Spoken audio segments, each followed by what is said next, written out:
During World War II, a small American unit entered Europe carrying an unusual collection of weapons: inflatable tanks, powerful loudspeakers, fake radio transmitters, costumes, paintbrushes, and theatrical props. There were only about 1,100 men in the unit, but their job was to convince the German army that they were a force of more than 30,000 soldiers. They became known as the Ghost Army, officially called the 23rd Headquarter Special Troops. The unit was activated in January 1944. Its members included engineers, radio operators, actors, sound technicians, and artists. Some of them would later become famous designers and painters. But during the final year of the war in Europe, their creativity was used for a much more dangerous purpose. They had to build armies that did not exist. Their first major tool was visual deception. The soldiers carried inflatable versions of tanks, trucks, artillery pieces, and other military equipment. From nearby, the rubber vehicles could look almost ridiculous. A few men could lift an entire tank and carry it across a field. But German observers were rarely standing nearby. From a distant hill or a reconnaissance aircraft, the inflatable equipment could look like a real armored division preparing for battle. The Ghost Army carefully positioned hundreds of these decoys in open areas where enemy scouts were likely to see them. They created fake vehicle tracks in the ground, constructed false command posts, and placed camouflage around equipment that contained absolutely nothing. But creating the appearance of an army was not enough. A large military force also had to make noise. The Ghost Army recorded the sounds of real tanks, trucks, and soldiers.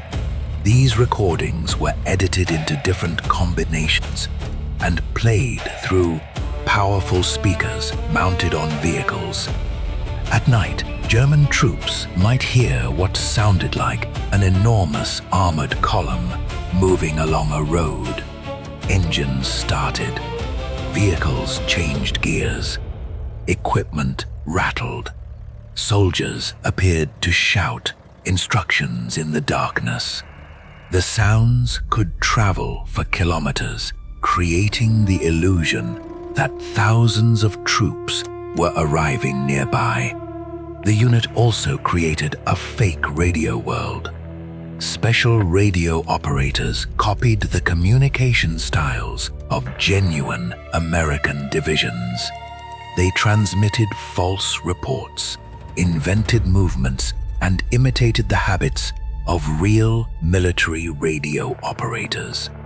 German intelligence, listening to these messages, could conclude that an entire division had moved into an area, even though only a small deception team was present. The Ghost Army completed the illusion by performing in public. Members wore the shoulder patches of other military units. They drove marked vehicles through towns where enemy informants might notice them. Some visited cafes and casually discussed false military plans, hoping someone nearby would repeat what they had heard. Every detail was designed to tell the same story. A major American force was gathering here. An attack was coming from this location. The Germans needed to move their attention and resources toward it. The Ghost Army conducted more than 20 deception operations as Allied forces moved through France, Luxembourg, Belgium, and Germany. Its largest operation took place in March 1945. near the Rhine River. The real American Ninth Army was preparing to cross the river and advance deeper into Germany. The Ghost Army was ordered to create the appearance of two divisions preparing to cross somewhere else. Inflatable vehicles filled the landscape. Fake radio networks became active. Loudspeakers produced the sounds of military movement. Soldiers created false headquarters and pretended that tens of thousands of troops were assembling. The illusion helped draw German attention away from the real crossing point. When the actual divisions crossed the Rhine during the night of March 23, they faced less resistance than military planners had feared. The Ghost Army had fought without launching an attack of its own. Its most effective weapon had been the story it persuaded the enemy to believe. After the war, the soldiers were ordered to remain silent.